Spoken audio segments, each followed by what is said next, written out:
Support for WUWM podcasts comes from University School of Milwaukee, fulfilling a values-based mission of developing learners, fostering leaders, and preparing citizens for pre-kindergarten through 12th grade. More information at usm.org/mission.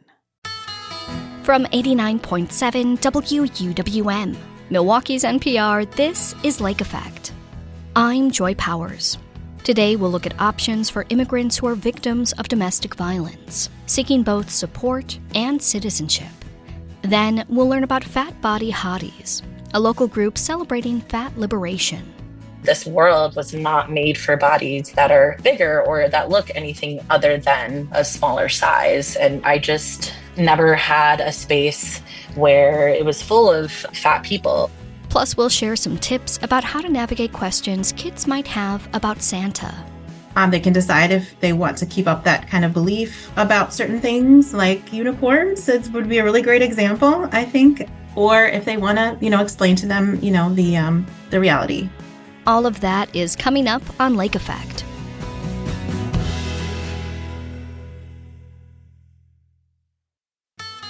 This is Lake Effect from 89.7 WUWM, Milwaukee's NPR.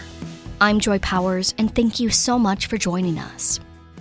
A warning for listeners. Our first segment of the show deals with domestic violence and abuse. Mariana Rodriguez works in Milwaukee, helping survivors of domestic violence leave abusive relationships. She remembers meeting one woman who was at the beginning of her healing journey. Her husband was very much an alcoholic, abusive, came the weekends and he would disappear and would use all the money, come home broke. Some of the people Mariana works with, including this woman, are immigrants without legal status. She came to us very hesitant, which I understand. Very hesitant to speak against their relationship, hesitant to even consider separation because of family and the thought of the children not having a father. When an undocumented person is the victim of domestic violence or another crime, there's an additional layer of fear. Fear around coming forward and reporting it to the police. But there is a process in place to help these immigrants get legal status. And that's what we're exploring on the latest episode of Status Pending, WUWM's immigration podcast. Eric Vaughn fellow Maria Peralta Arellano has that story. The people we're talking about in this story are vulnerable in multiple ways. Their immigration status and the fact that they're victims of abuse or another crime. That's why it was difficult to find someone who was willing to share their story publicly. So I turned to the people who work with them, advocates, and lawyers. That brings us back to Mariana Rodriguez. She's the director of Milwaukee's Yumos Latino Resource Center. It served Milwaukee's immigrant community since 2001, and Mariana has been an advocate for over 20 years. Among the services they provide, the center has a 24-hour crisis hotline for domestic violence and sexual assault survivors. They often just want to leave. They just want to leave. They don't want to create any more issues. They don't want family to know. They don't want to create any harm on the batterer. They don't want to see the batterer being deported. They don't want to separate the children from their fathers. And so a victim, especially a woman, has to navigate all of these spiritual, psychological, emotional decisions that often a non-immigrant victim doesn't have to think about. In the 90s and early 2000s, the U.S. created visas to protect undocumented immigrants who were victims of crime and potentially give them a road to citizenship. Today, we'll be talking about two of those visas, the U visa for serious crime victims and visas through the Violence Against Women Act, or VAWA. We'll start with VAWA. This visa is for undocumented folks who are suffering from abuse inside their family. It could be from their spouse, child, or parent. But that person has to be a U.S. citizen or a legal permanent resident. VAWA is supposed to make it easier for undocumented victims to come forward. Part of why that came about was because of the fact that there were immigrant women who were married to U.S. citizens, and that whole legal status was used against them. And one of the things that they always did was I'm not going to apply for you. And so, so they held that. It was a very coercive tactic, and it kept victims in very abusive relationships. United States Citizenship and Immigration Services, or USCIS, says almost 70,000 people filed VAWA petitions last year. There's no limit on the number of visas the U.S. grants under VAWA. And we don't know how many potential VAWA cases go unreported. People in that situation might fear that they won't be believed. They have to navigate unfamiliar legal and medical systems. They may have fears about how their family will react, or worse, being separated from their children. And even when a victim does come forward, there are other barriers. We have to be able to prove that there was violence. You have to be able to call the police. We need to get that certification saying that there was a call that came from that home, or a certification from the district attorney's office that a victim was cooperating. Let's go through those steps. First, the survivor of abuse has to file a self-petition for a VAWA visa. They do this with USCIS. It can be filed without the knowledge of the abuser. For those in Wisconsin and a few other states, there is something that allows them extra support in the process. It's called the Victim Accompaniment Statute. This means survivors can request an advocate to be with them during the legal process and in healthcare appointments. It gives them the chance to have a trusted person at their side. It helps them feel more comfortable and protected. We're able to help that client prepare for them to what's going to happen. The police is going to come. They're going to ask you your questions. They're going to ask you when the crime happened, how it happened. They're going to want details, things that victims might have tried hard to forget. When they're asking you these questions, it's not because they don't believe you, but they are trying to find out what happened. Okay, they're going to ask you several times so that they don't feel like you don't believe me. No, this is part of what they do. Michael Longworth is a staff attorney for the Legal Aid Society of Milwaukee. It provides free legal help to people in need, including immigrants. He explains the kind of evidence you need to show in a VAWA petition. That could be like abusive text messages, injuries, or like medical visits that would have notes about abuse occurring or any concern about abuse of the patient. And then you submit them to USCIS, and their current processing time is 43 months, so a little under 4 years. 4 years. It's a long time for an abuse survivor to wait in limbo, wondering what they'll do. It can put victims in a dangerous position. Their abusers might still be in their lives. They might have children together. In the meantime, survivors can work with advocates to set up safety plans. They have to navigate how to secure work, housing, transportation, childcare, and other essentials. Mariana helps with that. So when we're hitting on how do we keep a victim safe, we have to look at the whole entire wheel of what is happening to that victim that is beyond just leaving a relationship. It is much more than just, let's get you out of this house, let's just get you out of this relationship, and after that, you're going to be fine. No, you leave that, now the bigger challenges happen. How are you going to sustain, this? In a VAWA petition, the burden of proof is lower than, say, a criminal court case. The person petitioning has to show that it's more likely than not that they have been abused by a U.S. citizen or legal permanent resident in their household. Once USCIS decides the petition does meet that standard, the petitioner becomes eligible for things like housing assistance and food stamps that could help them in leaving their abuser. Mariana says the Latina Resource Center has never seen a denied VAWA application, but it's just the first step. VAWA grants the petitioner 4 years of deferred action, meaning they have temporary permission to live in the U.S. This gives immigrants who suffered abuse protection against deportation and time to apply for a work permit and green card. So let's recap. VAWA begins with a self-petition. They have to give evidence, text messages, medical records, things like that. If the petition meets the requirements, they become eligible for public benefits while awaiting the final decision. An approval means they can live and work in the U.S. and apply to potentially receive a green card. That's VAWA. Now, let's talk U-Visa. In some cases, the people seeking U visas have also experienced domestic violence, but it was at the hands of someone like a boyfriend who isn't their spouse. Or maybe it was their spouse, but they're undocumented. Remember, for VAWA, the abuser needs to be a U.S. citizen or permanent legal resident. This was the situation for the woman Mariana talked about earlier. We spoke again, this time over a call. And she had 3 children and undocumented and very much suffered a great deal of violence from her husband, who they were both undocumented. The U visa was created for a similar reason to VAWA, to protect people without legal status when they report a crime. It gives them some form of assurance that they can go to the police without the risk of deportation. The U visa, though, unlike VAWA, is capped. Only 10,000 per year are granted. The application requires a police report and a long list of documents to prove the crime and its impact.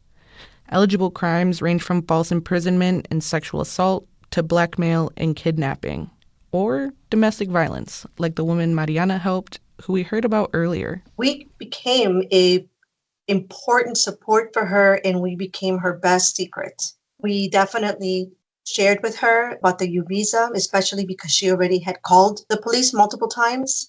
It was just a matter of us initiating the application. For an application to be successful, the district attorney's office or the police department has to say that the victim helped in the investigation and prosecution of the crime.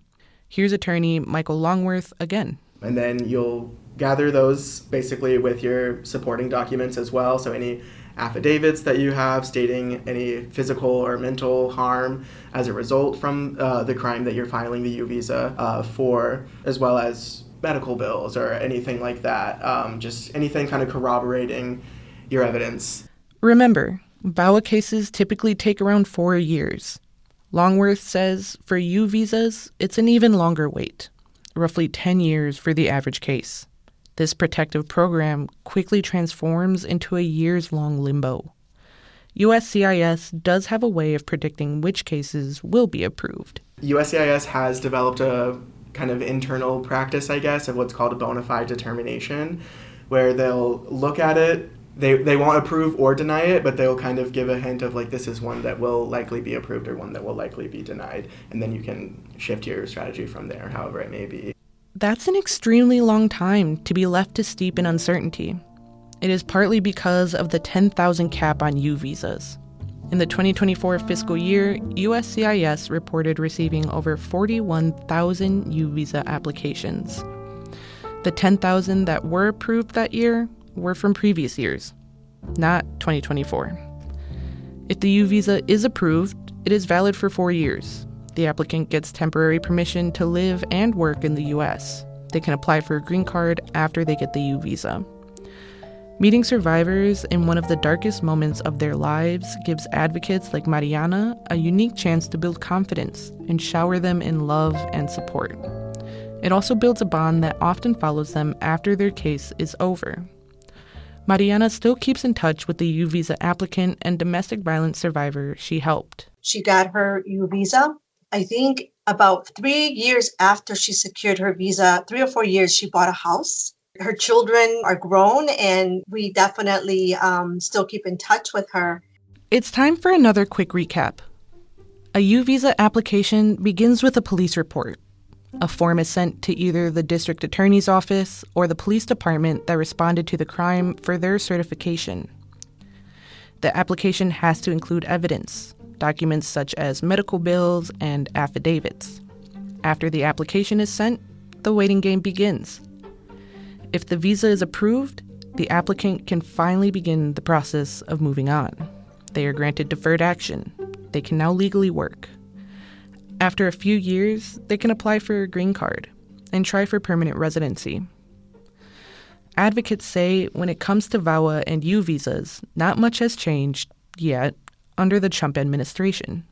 But they say Trump's campaign to deport more immigrants has created a chilling effect. Mariana says Milwaukee's Latina Resource Center is working hard to make sure people know there is help for them.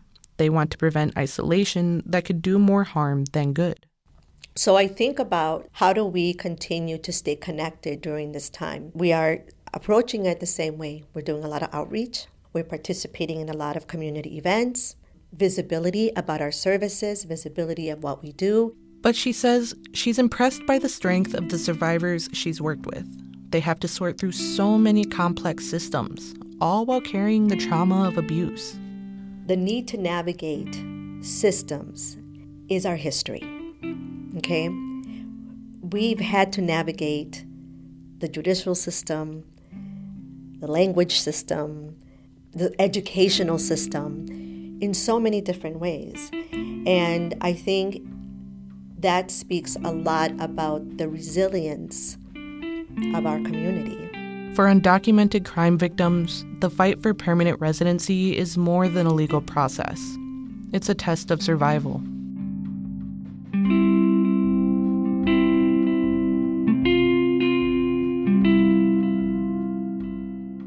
That was WUWM Eric Von Fellow Maria Peralta Ariano with the 5th episode of WUWM's podcast, Status Pending. If you or someone you know needs help, you can reach the National Domestic Violence Hotline at 800-799-SAFE. You can subscribe to the Status Pending podcast on Spotify, Apple Podcasts, or wherever you like to listen. The last episode in this limited series drops next Wednesday. In about 15 minutes, we'll share some tips on how to work outside safely during the cold winter months. But first, a local group called Fat Body Hotties is creating an inclusive space in Milwaukee. We'll learn about what they do next on Lake Effect on 89.7 WUWM, Milwaukee's NPR.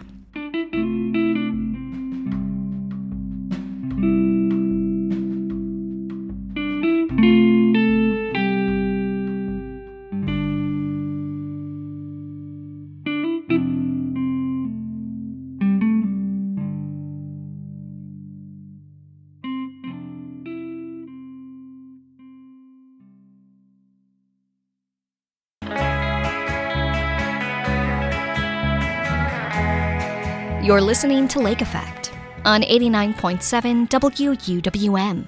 I'm Joy Powers. Fat Body Hotties is here to celebrate fat joy in Milwaukee, and they're proud of it. Sarah Wynotsky started the group after seeing a need for affordable and size-inclusive clothing. Alongside their co-organizer Ashley Murtis, they regularly host free clothing swaps for fat folks.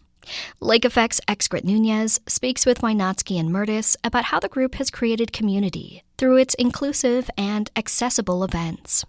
Wynotsky starts by explaining the mission of Fat Body Hotties.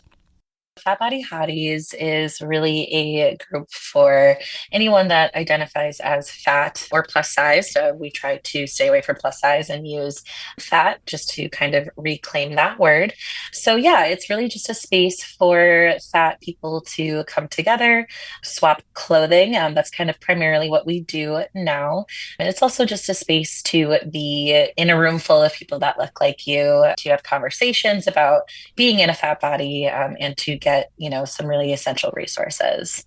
I'm very thankful and grateful that Sarah welcomed me for being able to be a co-organizer and being able to be a part of this awesome space and mission for doing what we can with this. Sarah had 2 clothing swaps before I joined and hadn't had one for a while. And I just wanted to be a part of the change you want to see in the world and potentially make things easier on Sarah with organizing and behind the scenes aspects that can go into a clothing swap, and just trying to do our best to contribute to positive spaces that are fat positive, gender inclusive, disability inclusive, and that people can be their authentic selves. Absolutely. I love that. And as a fellow hottie myself, I've personally never come across a space like this.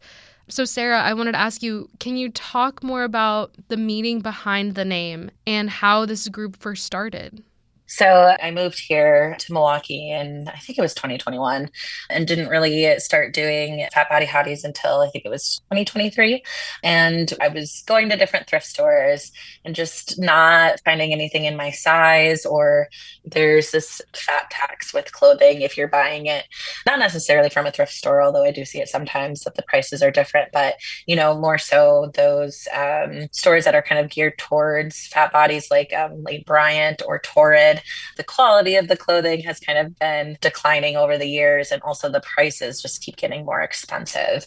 So, as I was entering kind of the workforce, I didn't have any professional clothes that fit me, that looked good on me. And so I was just thinking about, I have clothes that I don't wear anymore. What if I just host a little get together with a couple of folks where we exchange clothing? And so that was kind of the idea that got it all started. And specifically for the name, I wanted it to be catchy, but also positive, right? So we're not only trying to provide this clothing swap, but we're also wanting to uplift the folks that we're working with. So not necessarily talking about body positivity, while that is important, of course. We're more so talking about and working towards body liberation. Yeah, I attended the swaps that Sarah had at their apartment, and I just absolutely loved what Sarah was putting together. I have background in mutual aid stuff with Food Not Bombs and like a little bit of organizing there. And it's just so much easier when it's more of like a collaborative experience and like a little bit of help. So it's so much nicer being like specific and really intentional with the way that we're doing it. With all of our clothes are XL and above. They're gender inclusive. We have ASL interpreters on site for anyone who's deaf and hard of hearing. Sherman Phoenix is wheelchair accessible. We recently decided on Sherman Phoenix and just feel like that's our home, and that's where we're going to be having them from now and going forward.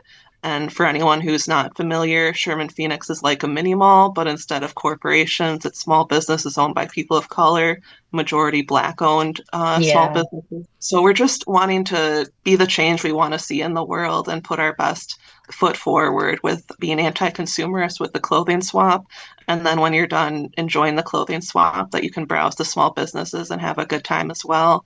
So we just love our partnership there and our partnership together. That's amazing to hear, and also a really collaborative effort. I kind of want to go back to something that you both brought up earlier of using the word fat, and it's something that you're reclaiming and using with pride. Can you talk more about that, Sarah? Yeah, I wanted to use fat because while the body positivity movement has, encouraged people to be more accepting of bodies that look differently from others, we're taking that a step further and talking not only just about fat bodies, we're talking about disability, we're talking about all forms of ability, taking it beyond just acceptance and moving toward liberation. So we were intentional about using fat. I've my whole life have been called fat in a like derogatory way. And I hated that word so much because it hurt me so much. But then, as I kind of found my voice and really, too, with this group, not afraid to say, I identify as fat and I'm proud of that. And that's something I want other people to feel as well.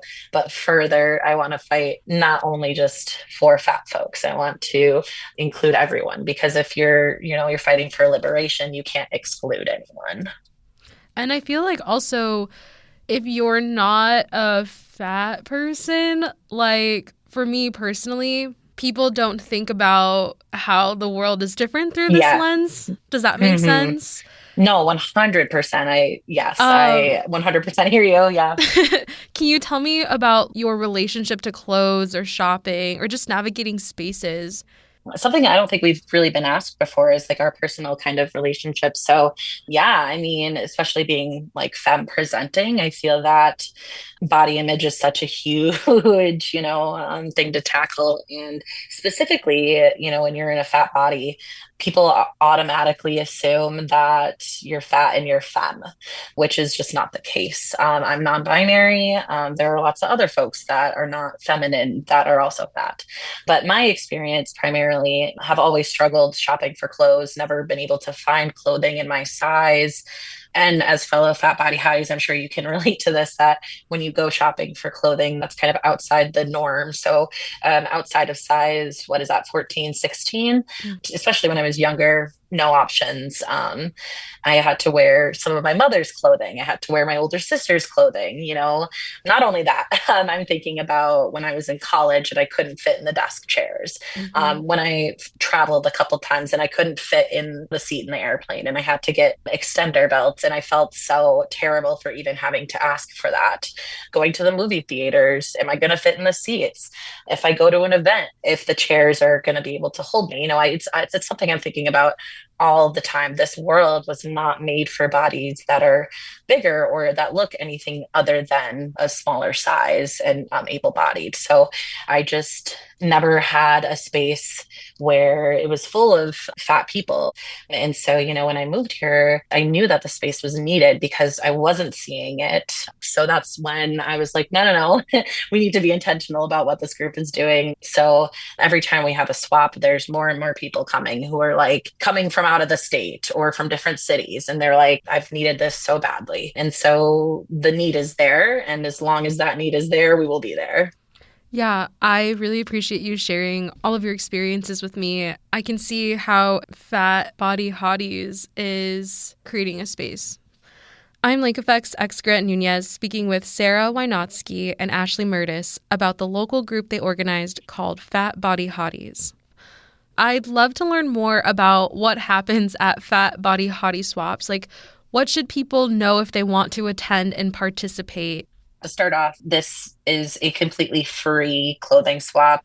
You do not have to have donations or bring clothing in to participate. You don't have to bring anything. Of course, it's great when people do. So we have a bunch of tables set up, organized by sizes. So like 1 and 2X, 3 and 4, 5, 6, 7, 8, etc.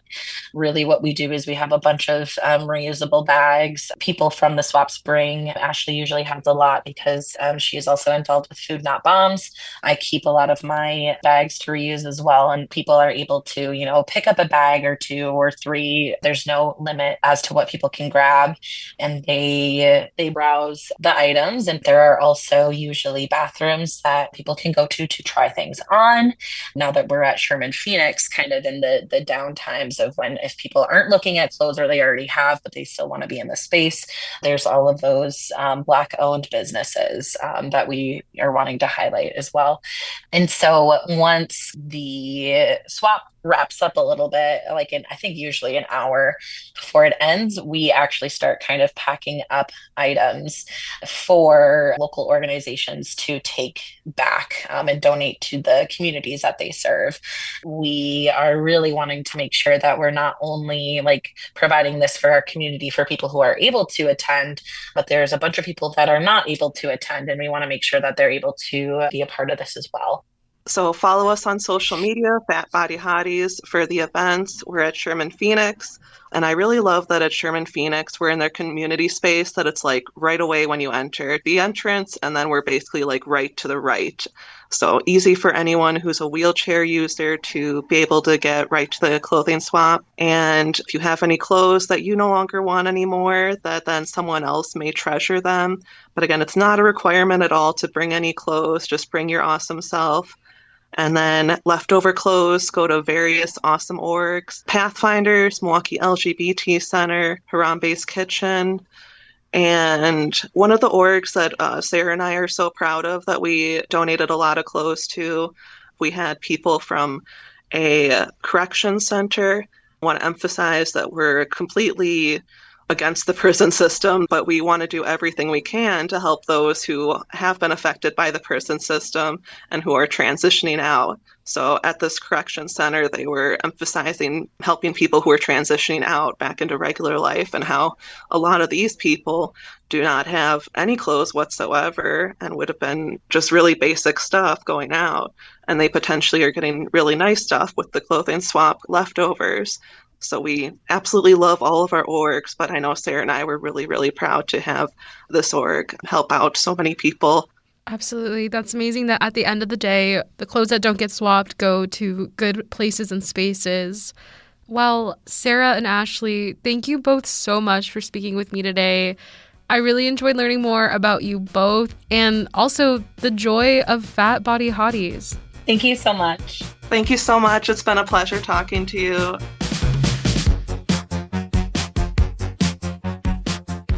Sarah Wynatsky and Ashley Murtis are organizers for Fat Body Hotties. They spoke with Lake Effect's Excret Nunez. Fat Body Hotties are hosting a clothing swap event this Saturday at Kumba Juice and Coffee on Keith Avenue from noon to 3.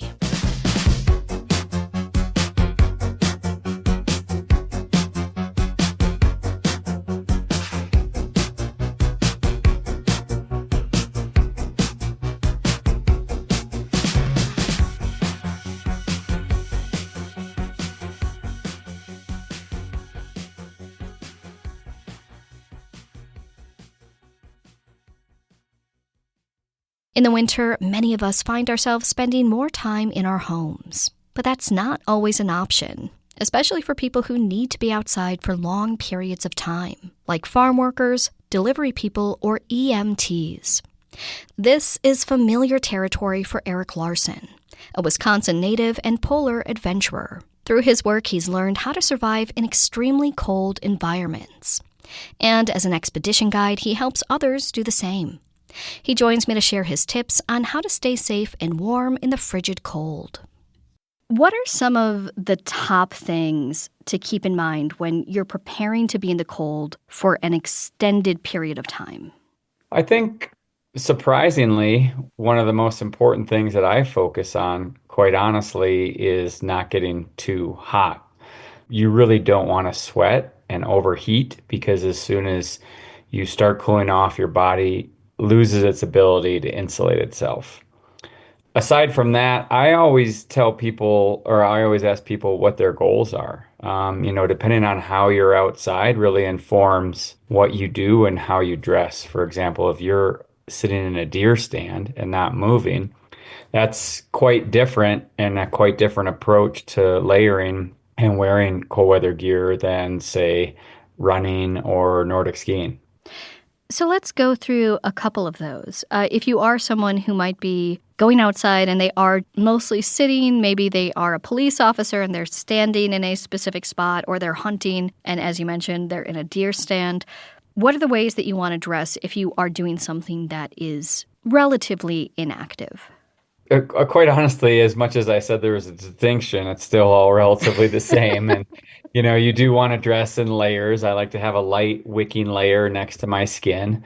So basically you have a wicking layer and then an insulation layer, something that holds in the heat, and then a shell layer, something that protects you from the wind. And the less likely that you are to move, or the colder it is, the more insulating layers that you really will need to wear. Apart from that, if you are sitting around more, I tend to wear thicker layers as well. And you have to be mindful of kind of the different types of heat loss that there are. For example, sitting or standing, you have a lot of conductive heat loss, which is just contact with the ground or an object. And so, for example, your feet, putting extra insoles in your boots can really help keep your feet warmer, because you're not losing as much of that heat through the bottom of your soles. Now, you mentioned the different layers that you put on your body. Can you explain what each of those is and the purpose of each of them? Yeah, well, the first layer next to your skin is a base layer, and that's usually a thin, breathable layer that both traps heat next to your body, but that also wicks moisture away from your skin. The way that your body insulates and clothes help insulate is that there's a layer of air next to your skin in between that base layer, and that helps keep you warm. When you sweat, that layer of air is replaced by water and moisture, and you're not able to stay as warm as long. And so having that base layer, that tight layer next to your skin, pulls that moisture out from your body and helps keep that warm insulating layer next to your body. And then the next layer would be an insulating layer, and that can be anything from just a thicker base layer, like a fleece layer or a wool layer, upwards of a down jacket or down pants even. And so that's just a thicker layer that's able to trap more heat in next to your body. Then after that, a shell layer is just something that you can wear that's going to protect from the wind because I talked a little bit about conductive heat loss, but convective heat loss is also very important to factor in. And just air moving across your body, you can lose a lot of heat that way. And so reducing the amount of air that comes into contact of your layers or your body is going to have an impact on your ability to stay warm. Now, you mentioned one of the things you want to avoid is getting too warm and sweating. If you are outside and you notice that you've started to get a little hot, how do you handle that as somebody who is often pretty active when they're in the cold? Yeah, I have this philosophy that I call thoughtfulness. So I'm always kind of checking in with my body and the environment and seeing where I'm at. I like to be the perfect temperature all the time. And so what I'm doing is as I'm moving along, if I start warming up, I can feel before I'm sweating, I will do things like put my hood down or unzip my jacket. A lot of my gear is very specifically designed for the things I do. And so I have long zippers, pit zippers, and side zips on my pants that I can open up and ventilate and let heat out and really regulate that way. But I've been so warm, like for example, I've been in Antarctica and just been skiing in a t-shirt because I've been so warm and there's no wind and I don't want to sweat. I'm in a pretty extreme situation, so I have to be hyper vigilant about it because if I am in a situation where I'm just generating so much sweat and moisture and then a worse situation occurs, like in the Arctic Ocean, like I fall into a lead or a piece of equipment breaks, my margins are so small that I have to be really focused on that perfect temperature. For the average person, going out for a couple hours, it's if you sweat a little bit, it's not the end of the world.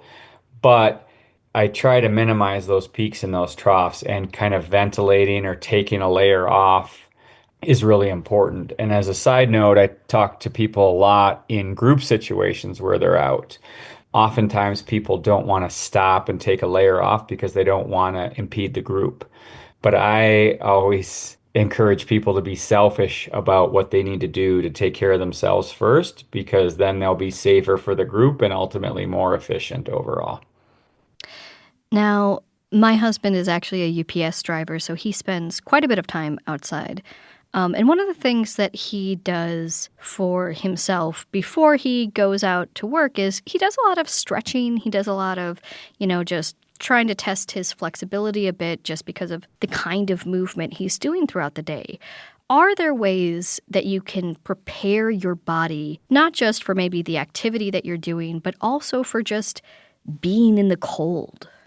I mean, I think there's all sorts of different things that you can do. For me personally, it's more about my mind than my body.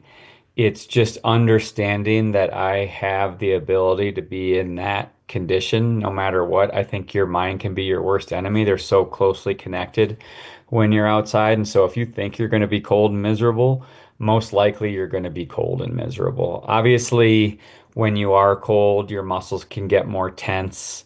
It is easier to potentially, pull a muscle or strain something or whatever. So really a lot of my preparation just is involved in not getting cold.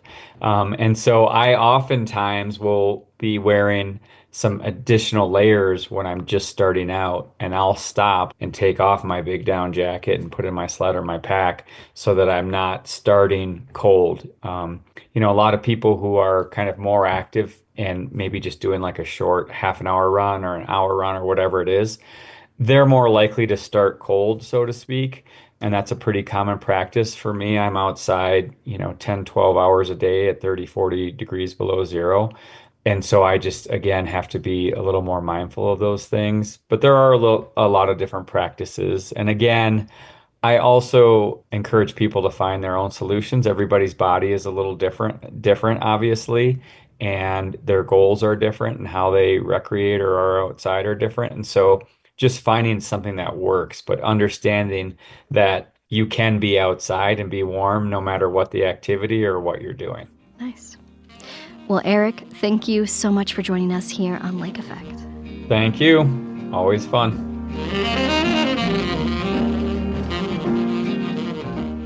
Eric Larson is a polar adventurer, expedition guide, and Cedarburg native. We spoke earlier this year. Coming up next, we'll offer some tips on how to talk to kids about Santa Claus. That's next on Lake Effect on 89.7 WUWM, Milwaukee's NPR.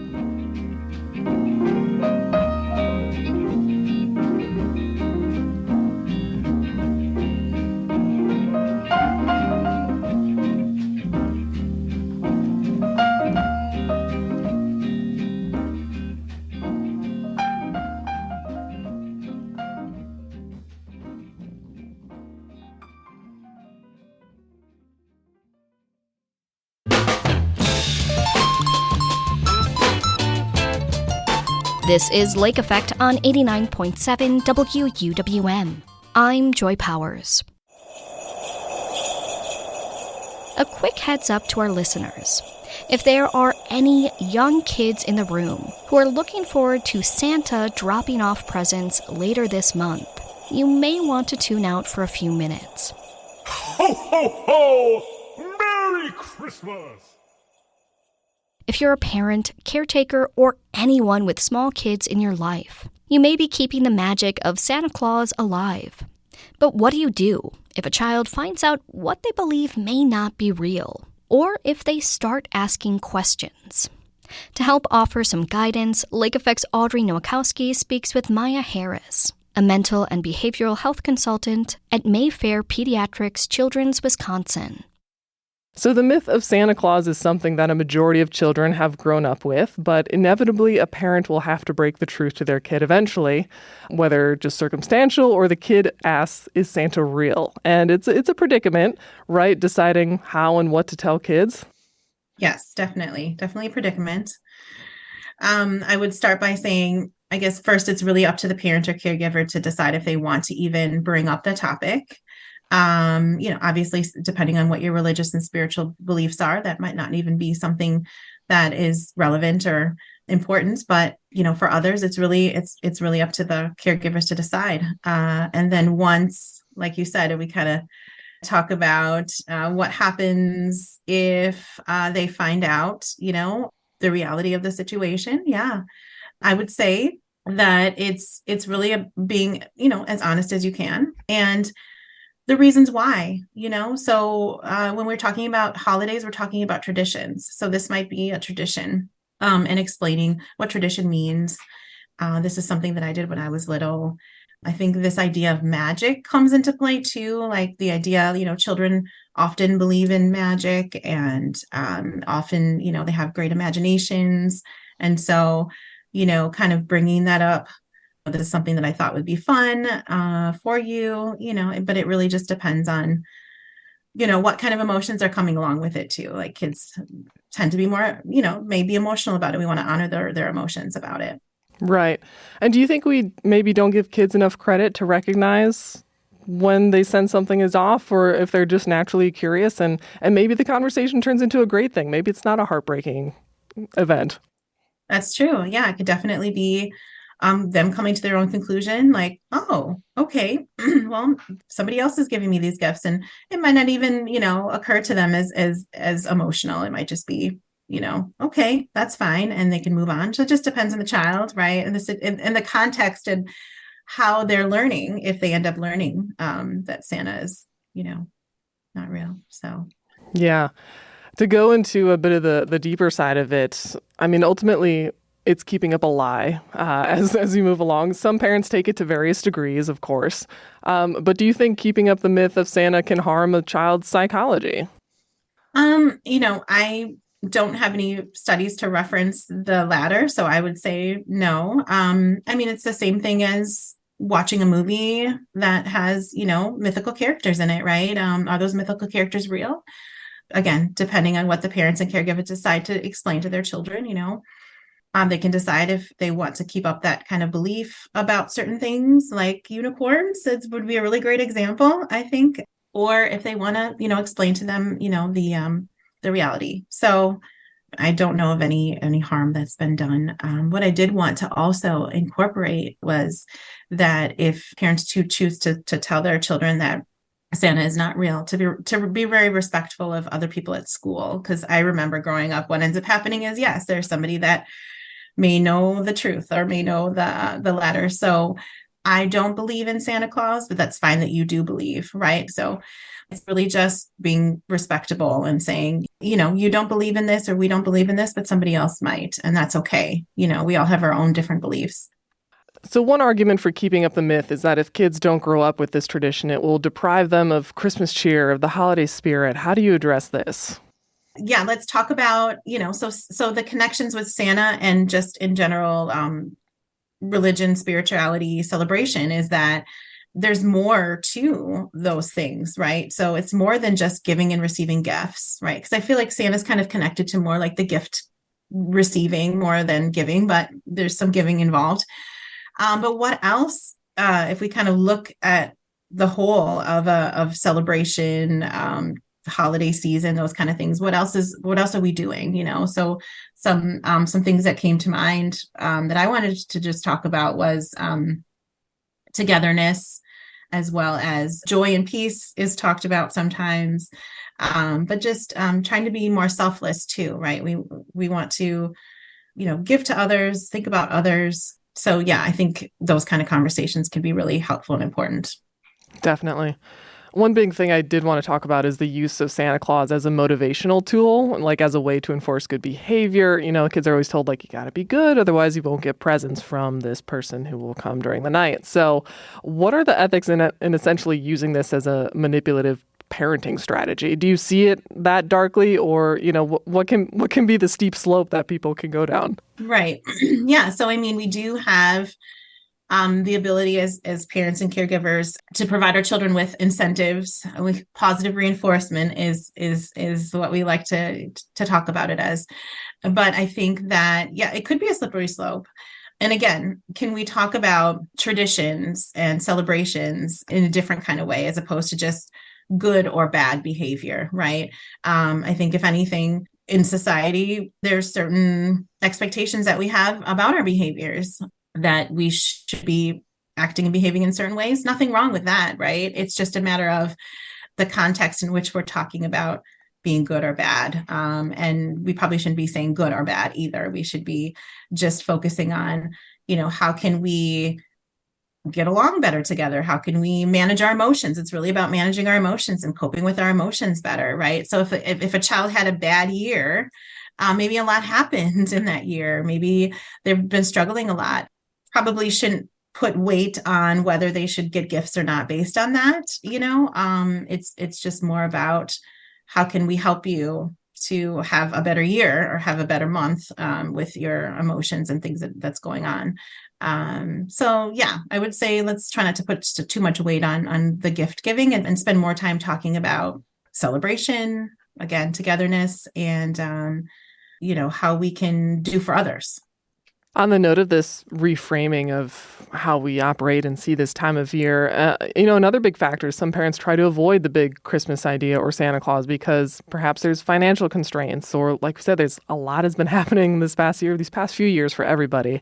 But kids, they can easily play the comparison game, with their schoolmates, with their friends, and maybe they feel badly if they're not getting the same gifts as others or bigger or better. So that's a hard thing to navigate too. How would you suggest parents can help kids understand things in a different way, to not try and look outwards and compare what they have in their Christmas traditions versus others? Yeah. Well, again, I think it kind of goes back to, everybody's different and everybody celebrates different things. So, a child might be in a classroom where not everybody's celebrating Christmas, right? And that's maybe confusing for them. So having those conversations that everybody celebrates different things. Some people don't celebrate. And so what we do is different from somebody else, but it's okay to share what your traditions are, what you like. And again, be able to understand that if somebody's doing something different, there's nothing wrong with that. It's just what fits best for them or what works for them. I did want to add that the holidays, I guess, and not necessarily something to, broach with younger children, right? But, we're centered around feelings of joy and togetherness during this time of season, but there are people that do struggle in this time of season. So again, just being mindful that some people have not had the best experiences. So recognizing that maybe not everybody is, like you were saying, in their particular situation, the most joyous during this time of year, and just being aware of that, but that hope that we can incorporate some of these ideas of togetherness and celebration throughout the year, right? Not just at this time. So I wanted to just add that as well. So I think one big takeaway from our conversation is the adults are more worried than the kids, and maybe we should just simplify it and take a step back. Definitely. Yeah. Like most things, yeah, we tend to overthink things, and, our children are typically going to be pretty resilient and enjoy their time with the holidays. Well, Maya, thank you so much for joining me today and talking about this topic. I appreciate it so much. You're welcome. You're welcome.